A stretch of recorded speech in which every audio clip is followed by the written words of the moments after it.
Lo que la Biblia enseña acerca de la vida cristiana. La vida cristiana es una vida nueva, es una vida distinta al lado de Cristo Jesús, y en la palabra de Dios hay una serie de consejos sobre cómo uno puede llevar una vida cristiana dichosa. Que sea una bendición para ti mismo, que sea una bendición para tu familia, que sea una bendición para todas las personas que están en contacto contigo, y seas feliz. Sobre todas las cosas, que seas feliz. Ese es el objetivo de la vida cristiana.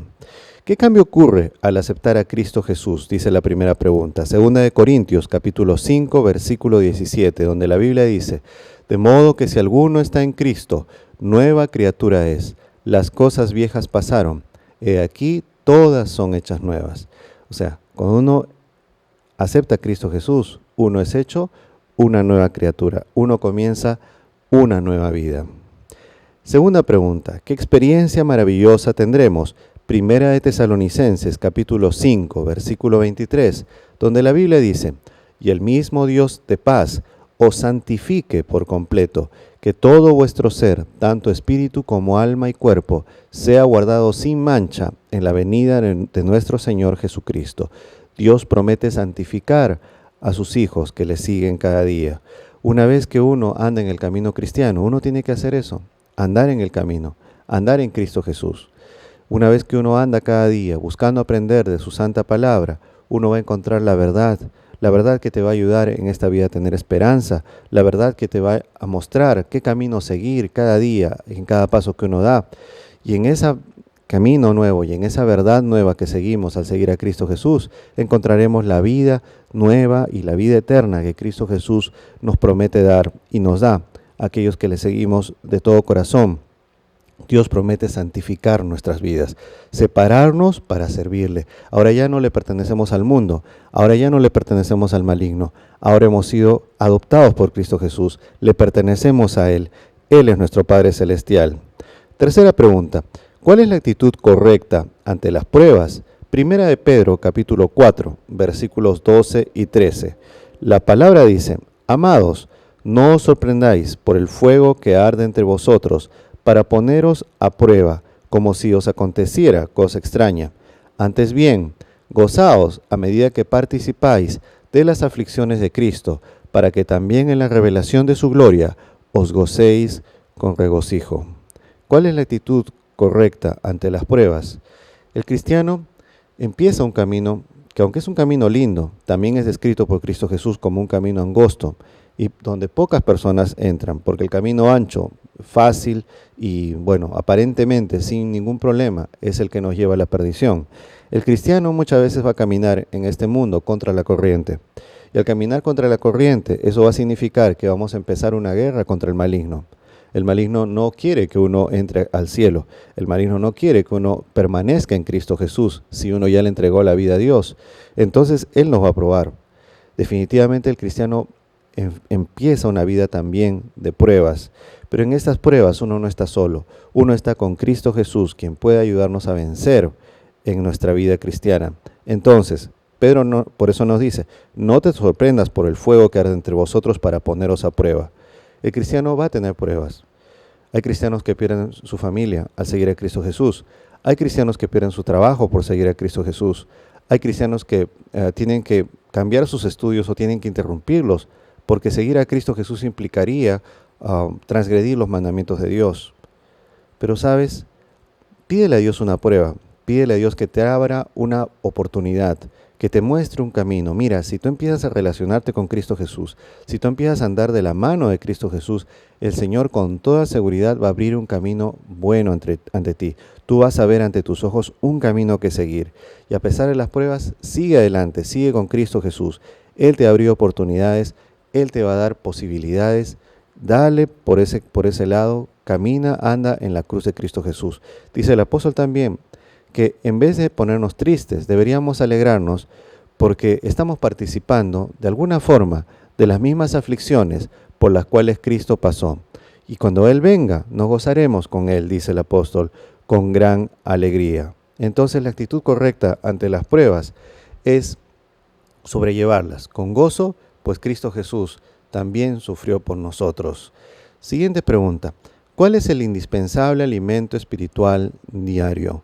Dice el libro de Deuteronomios, capítulo 17, Versículo 19, hablando acerca de la ley de Dios, hablando acerca de la palabra de Dios, dice la Escritura, la tendrá consigo y la leerá todos los días de su vida, para que aprenda a temer a Jehová su Dios, guardando todas las palabras de esta ley y estas prescripciones, a fin de ponerlas por obra.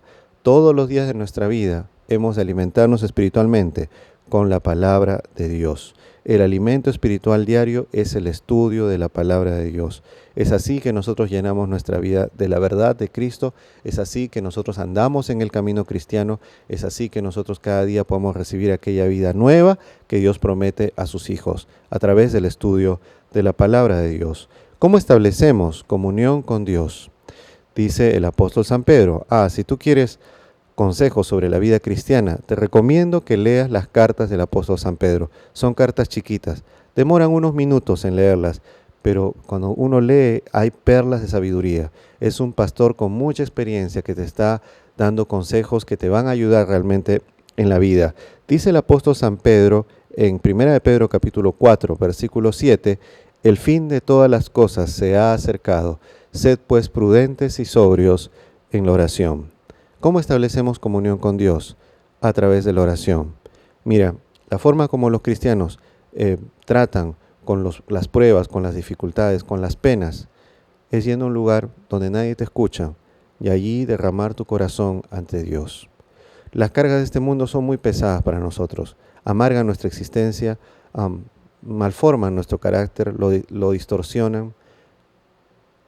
La única forma de enfrentar estas cosas es poniendo esas cargas en los hombros salvíficos de Cristo Jesús, en sus hombros maravillosos.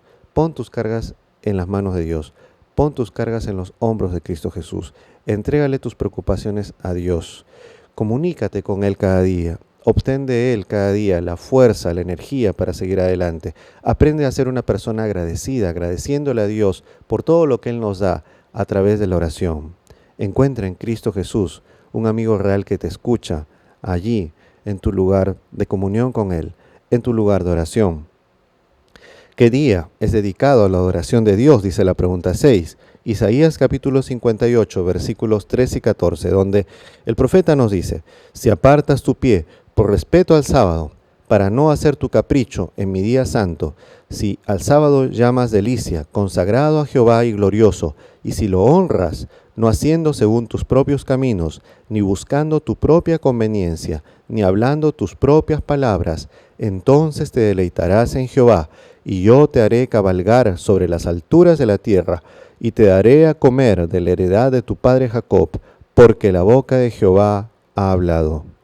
Dios nos pide que le dediquemos al Señor un día de cada 7. Ese día especial es el día sábado. Todos los días tenemos que buscar al Señor. Hay cristianos que se rehúsan a guardar el sábado diciendo, yo todos los días le dedico a Dios. Está bien, todos los cristianos tenemos que dedicarle toda nuestra vida, todos los días al Señor. Pero hay un día especial que es de refrigerio espiritual para el cristiano. Hay un día especial que cuando uno realmente aprende a valorarlo y a disfrutarlo, es un día invalorable, es un día que se espera con ansia. Hay un día especial dedicado al Señor completamente. Nos alejamos del mundo, cortamos las cosas del mundo y nos renovamos interiormente, nos renovamos en Cristo Jesús en ese día, nosotros y nuestras familias. Es el maravilloso día sábado, día dedicado a la adoración de Dios. ¿En qué lugar se presta la adoración a Dios? Dice Lucas capítulo 4:16, que Jesús fue a Nazaret donde se había criado, y conforme a su costumbre el día sábado, entró en la sinagoga y se levantó para leer. El día sábado es bueno ir a la iglesia. Es bueno ir a la iglesia porque allí nosotros podemos encontrar gente buena que puede orar por nosotros, que puede pedirle a Dios por nosotros. Alguno dirá, pero pastor, yo conozco mi iglesia y en la iglesia de mi localidad no hay mucha gente. Pero mira con cuidado. Anda con el corazón dispuesto a alabar al Señor y el Señor va a poner en esa iglesia a alguien que va a ser un soporte emocional también para ti, un soporte de amistad para ti. Pídele a Dios que te ayude, pídele al Señor que te muestre. La voluntad del Señor para sus hijos es de que cada semana nosotros tengamos una santa convocación, que nos reunamos. Y quizás si tú ves problemas en tu iglesia, tú puedes ser un elemento de cambio para que esa iglesia sea lo que Dios quiere que sea. Y si esa iglesia es una iglesia que está cumpliendo la voluntad de Dios, la iglesia te va a ayudar de muchas formas para que tú crezcas en Cristo Jesús. Anda a la iglesia. Haz de esto una costumbre para ti y para tus hijos. Vas a ver qué bueno es todo esto. ¿Qué trascendental misión nos confió Dios? San Mateo capítulo 24, versículo 14 y San Mateo capítulo 28, versículo 19. En San Mateo 24, 14, el Señor Jesús le anuncia a sus discípulos, hablando acerca de las señales del fin, y este evangelio del reino será predicado en todo el mundo para testimonio a todas las razas, y luego vendrá el fin. El evangelio tiene que ser predicado. Y en el tiempo del fin, el Señor dice que una condición para que el fin del mundo llegue es que el evangelio sea predicado a todo el mundo. Y esa misión está en tus hombros, y esa misión está en mis hombros. Yo te estoy predicando la palabra de Dios en esta hora, en parte porque siento el llamado de Cristo Jesús a hacerlo. Necesito hacerlo.